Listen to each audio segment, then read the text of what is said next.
हरि ओम नमस्ते गणपते तमेव प्रत्यक्षं तत्त्वमसि तमेव केवलं कर्तासि तमेव केवलं हर्तासि तमेव सर्वं हर्तासि तमेव सर्वं खल्विदं ब्रह्मासि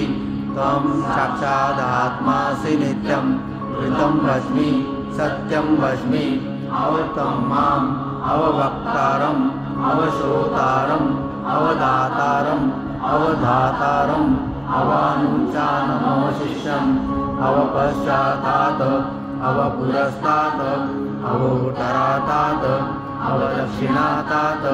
अवचोर्धातात् अवाधरातात् सर्वतो मां पाहि पाहि समन्तात् त्वं वाङ्मयस्तं चिन्मयः त्वं आनन्दमयस्तं ब्रह्ममयः त्वं सच्चिदानन्दाद्वितीयोऽसि तं प्रत्यक्षं ब्रह्मासि त्वं ज्ञानमयो विज्ञानमयोऽसि सर्वं जगदिदं तत्त्वो जायते सर्वं जगदिदं तद्दिष्टसि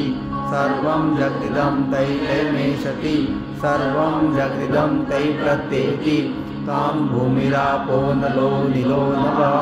त्वं चत्वारि वाक्पदानि त्वं गणतयातीतः त्वं देहत्रयातीतः त्वं मूलतयातीतः त्वं मूलस्थातयातीतः त्वं मूलाधारशिशोऽसि नित्यं त्वं शक्तित्रयात्मकः त्वं योगिनो ध्यायन्ति नित्यं त्वं ब्रह्मा त्वं विष्णुस्तं रुद्रस्तं इन्द्रस्तं अग्निस्तं वायुस्तं सूर्यस्तं चन्द्रमास्तं ब्रह्मभूर्भुवस्वरो गणादीन् पूर्वमुच्चार्य गणादीन् तदनन्तरम् अनुसार परतरः अनवेदुषितं तारेण रुद्रम्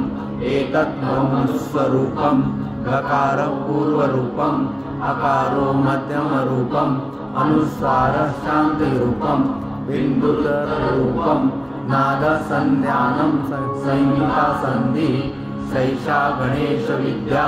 गणकऋषि गायत्री छन्दः गणपतिर्देवता ॐ गणपते नमः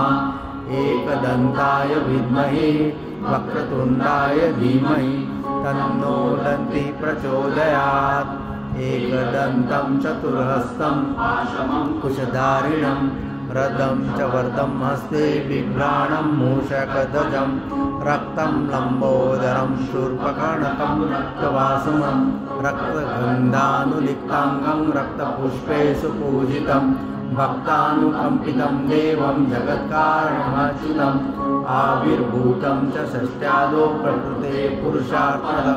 एवं ध्यायति यो नित्यं स योगी योगिनां रः